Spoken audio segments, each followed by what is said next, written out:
So we've had a lot of bad trade policies, and yet we're doing very well right now. But we're doing well because I won the election. If I didn't win the election, you would have had a very bad period. I think a lot of the stock market going down was because of a really bad 4 years that we had. It wasn't. Oh, shit, dude. I didn't realize. I thought it was because you kept saying you're going to do tariffs and then rolling him back like a dipshit every day. It turns out, no, it was Biden again. Damn it. God, he's so good at this. How can he keep doing this?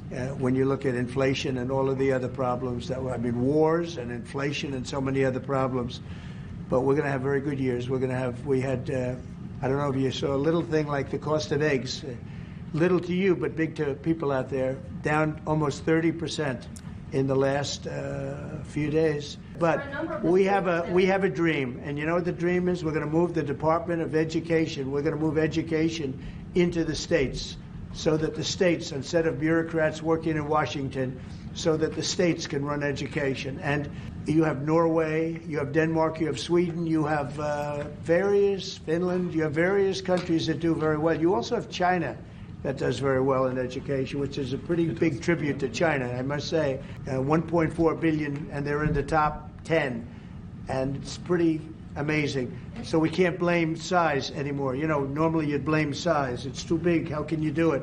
But China does it. So that's interesting, because I don't think it's localities that dictate how much privatization takes place in China or Norway or any other country that you mentioned. And yet your advocacy or what your solution is to the problem that Americans are facing is to gut the Department of Education instead of like gutting the private profiteering in this sector that causes the funding to move in the opposite direction.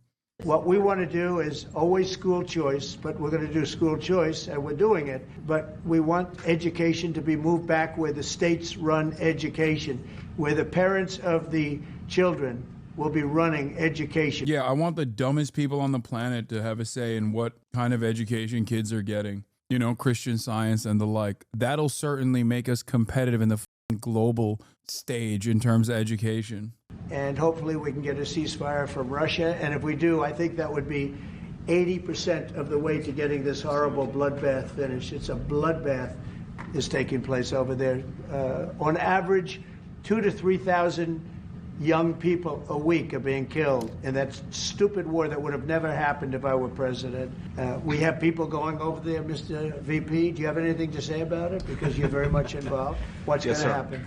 Well, we've got some conversations that are happening on the phone and in person with some of our representatives over the next couple of days. As the president said, we think that we're in a very good place where the Ukrainians have agreed to a ceasefire, and we're now going to see whether we can get the Russians to agree to a ceasefire too. I want him to pull that "have you said thank you yet" shit to Vladimir Putin. That's what I want to see. Have you said thank you yet? Yeah. Say thank you to Adolf Hitler, okay? I wonder how that would go. So it's very interesting. Go ahead. Are you going to retaliate against? And by the way, I have to speak of inflation. I love these socks. What's with these socks? It's in honor of the T-shirts. I'm trying to stay focused, but I'm very impressed with the VP's socks. Can I just say, I got to pay tribute to the President on the peace initiatives. The one thing we've learned in Ireland about the peace process that you've just spoken about, and I recall back in the early 90s, when the first tentative steps to get peace in Ireland, people criticised people like John Hume or people like Albert Reynolds, and then Taoiseach. But they kept going. And when we got that ceasefire in 1993, okay, it took a number of years to get the comprehensive peace settlement. But again, the guns more or less largely went silent. The war in Ukraine is a devastating war on young people. And I think that very simple, straightforward narrative is to be commended. We all have children. Dude, I'm sorry. This is the most embarrassing Irish representation I've ever seen in broad daylight. Like, dude, you can't. How do you call yourself Irish and then glaze Donald Trump, dude? This is completely unacceptable. I guess you gotta do that. You gotta genuflect. You gotta kiss the ring. Last week, 2,500 young people died. While we sit here and talk, and while they talk about peace, but they've been talking about peace. This should have never happened. This war should have never happened. It would have never happened if I was president. That's what makes me more angry than anything else, because you've had far more people die than they report, than these people report, for whatever reason. But you had far more people. The numbers are far more devastating. You'll find that out someday. It doesn't affect you very much. They're not Irish, and they're not from my country. They're from Russia mostly, almost all from Russia and from Ukraine. And people could say, why are you doing this? Why are you involved in that? Bro, he's a Dugan truther. He's saying they're mostly Russian. Russia is killing mostly Russians. All of Ukraine mostly is Russian. And then maybe some Poles. This guy, Alexander Dugin, he's got a lot of good ideas. Ukraine, do you mean more Russia? Ukraine is just flat Russia. It means the border. Folks, I'll tell you, back in the day, you wouldn't say Ukraine, you'd say the Ukraine. Why would you say the Ukraine? Because it means the border. I love borders. I love borders so much. I want to build the wall. Keep the Polish out of Ukraine.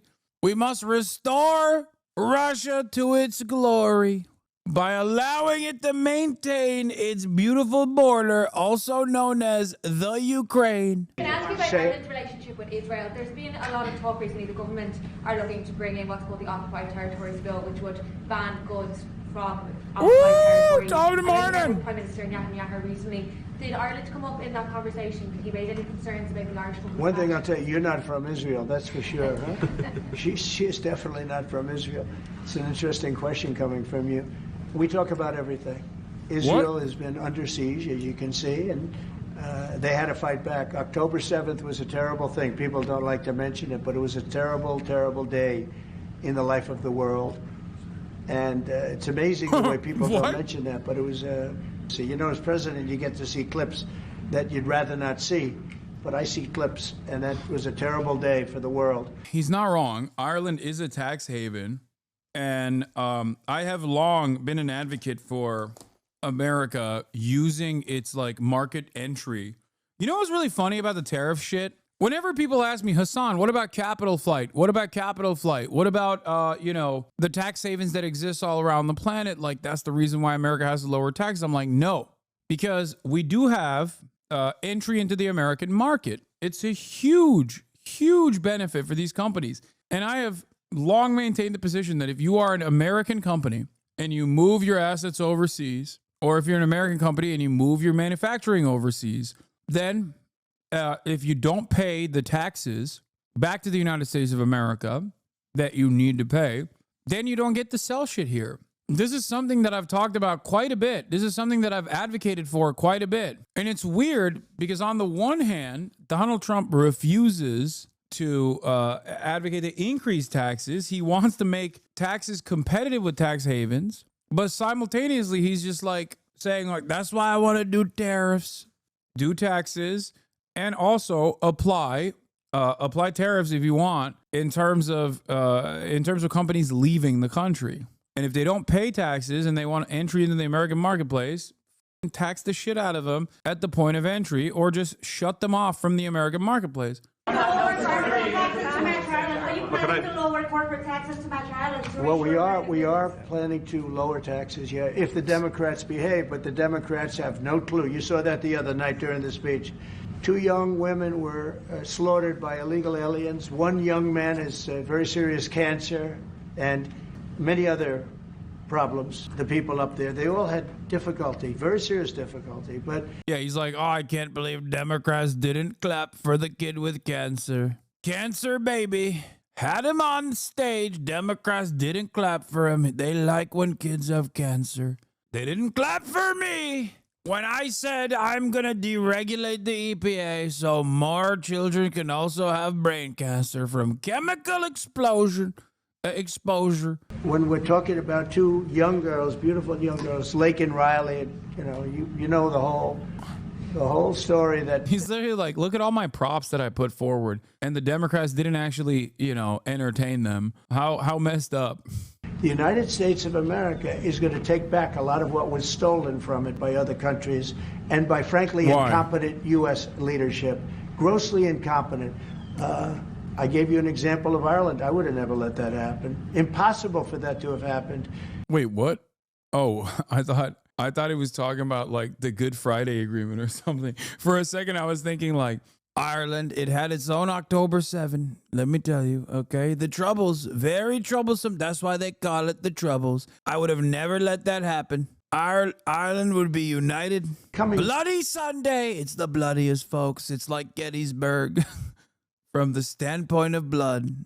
Dude, I saw this poll. I think this survey, this major poll that came out, would say like, 56% of adults say they disapprove. 44% of Americans still say they approve. I'm sorry, but Americans are unsalvageable. Americans are on crack cocaine. The fact that there are 44% of Americans that are like, nah, dude, his economy handling is great is so insane to me, dude. So much of this is just like cult-like thinking and having a telegenic guy be the messenger that says the economy is gonna be great. That's it. The fact that there are 44% of Americans that still say like, nah, shit's great, actually. God damn. I had a coworker tell me volatility in the market is good. I'm excited. I think so much of these conversations revolve around people who just want to sound smart and don't want to entertain the notion that they might have been wrong. And so they're just like kind of responding to whatever comes their way with like a, nah, you don't understand. Things are still good, brother. Like, I think that's what's going on. What your coworker just told you is unironically the dumbest coworker take of all time. It's such a classic, incredibly stupid coworker take coming from a guy who just wants to sound smart. Is the Patriot double down? Yeah. Stock market volatility is good, just not for you, okay? It's definitely not good for you because under our handling of the stock market, the gains are privatized, but the losses, well, the losses are socialized. That's how it works. Incredible stuff overall. Every time I learn a new thing about the state of affairs in America, I lose even more confidence. It's not like I had a lot of confidence to begin with, but I lose even more confidence in my fellow countrymen. As of this morning, the United States is applying a 25% tariff. Bro, this is prosperity incoming. On imports of steel and aluminum. We deeply regret this measure. Tariffs are taxes. They are bad for business and worse for consumers. They are disrupting supply chains. They bring uncertainty for the economy. Jobs are at stake. Prices up. Nobody needs that on both sides, neither in the European Union nor in the United States. The countermeasures we take today are strong but proportionate. As the United States are applying tariffs worth $28 billion, we are responding with countermeasures worth 26 billion euros. Today, I am announcing that the Government of Canada, following a dollar-for-dollar approach, will be imposing, as of 12:01 a.m. tomorrow, March 13th, 2025, 25% reciprocal tariffs on an additional $29.8 billion of imports from the United States. So we'll do a Canadiano. A coffee shop on Vancouver Island and a quiet act of defiance. Should have a Canadiano. You want a Canadiano today? Sure, let's do it. But beneath the bravado. Canadiano! No, they're doing freedom fries, bro. Oh, Jesus Christ. Oh, no. At least, like, they have a more valid reason to be angry at America. They have a more valid reason to be angry at America than America did at France. Like, France was like, oh, we're not going to participate in, we are not going to participate in your imperialism. Only in West Africa do we do the neo-colony. We do not go into le Middle East. And America was like, freedom fries it is, baby. No more French fries.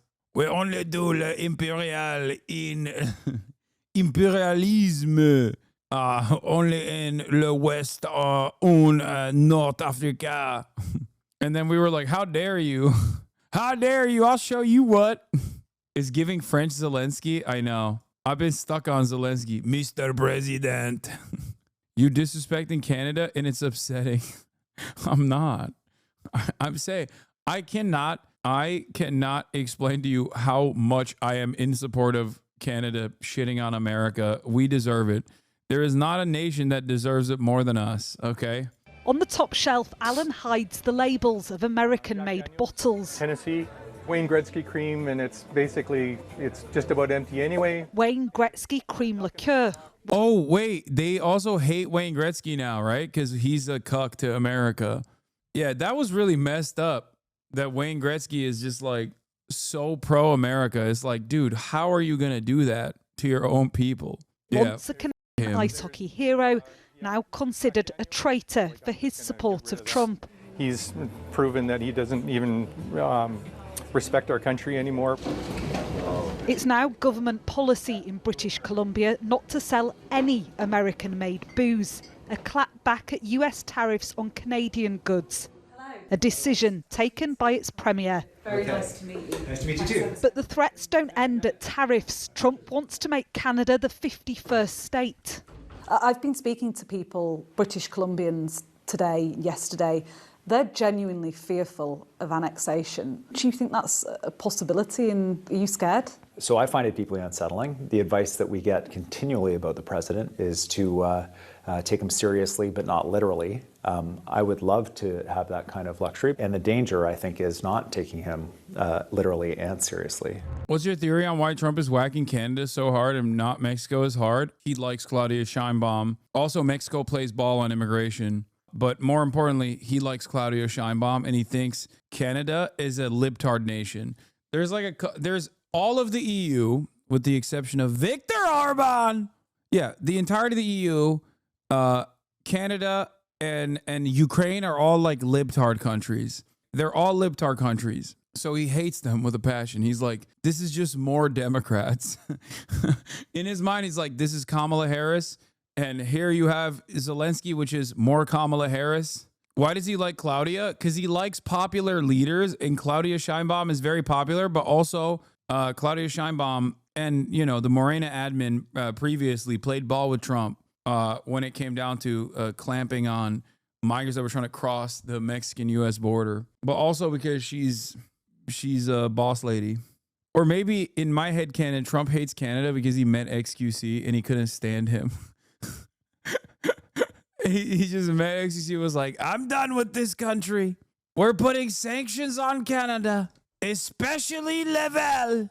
In my head canon, that's what happened. Or maybe he does want to legitimately annex Canada because climate change, which is both woke, gay, and fake, is actually not so fake, and that all of Canada is going to be the best possible real estate. Northern Lion on Wayne Gretzky? Gretzky? Not. My goat on Wayne Gretzky, the traitor. Wayne Gretzky? Not. I think he's a traitor. Basically, I think he's an amazing hockey player who should shut his mouth. I think that he should stop having his wife write letters to the editor suggesting people stop attacking him for his fucked up political beliefs, and he should write the letter himself if he's still got 2 nuts left in his sack. I think he should come out and give a statement instead of relying on Janet Gretzky, who isn't even from Canada, to come out and say Canadians be nicer to Wayne Gretzky. I'm not fucking with your opinions. I'm not fucking with your wine. I'm not fucking with your gambling ads, and I wish you would go away. Bobby Orr, too. You guys can off together, as far as I'm concerned. This is bigger than hockey. Damn. This is the most serious I've ever seen Northern Lion get. He does not play around with his Wayne Gretzky hate. What the fuck? Yo, I don't give a fuck about hockey, but now I hate Wayne Gretzky even more than I did prior. Imagine if LeBron was a MAGA guy. It would break me, dude. I'm not even kidding. It would be so sad. Holy fuck. I don't even want to imagine. I don't even want to imagine LeBron becoming like an incredibly reactionary figure after retirement. Oh no. He would never do that. He would never do that to me. Y'all are just racist, bro. Y'all are just racist for thinking you just want to bring another black man down, okay? That's what it is. The Gretzky follies. This Merlot is as weak as his namesake's moral fiber. Leaves the aftertaste of anything from a modern-day Tim Hortons. Pair with boiled raccoon. Dude, they The Canadians hate Wayne Gretzky. You know what's funny about this? I respect that. Americans would never take ownership over a beloved iconic figure changing sides. You know what I mean? Americans would still ride for it no matter what. The closest we got to that was with Dennis Rodman, who didn't defect to North Korea, but basically became like an ambassador. And Americans still ride with Rodman, which I do as well, but I don't have a problem with North Korea. The Dixie Chicks, it's not the same. Americans still ride for Kanye. Yeah. I guess that's also not the same because I think a lot of Americans like what Kanye is saying. Like, I think just a lot of Americans are super racist. They're racist, but also simultaneously they're racist enough not to care. Like, if they're not so racist that they're pro what he's saying, they're at least racist enough not to care.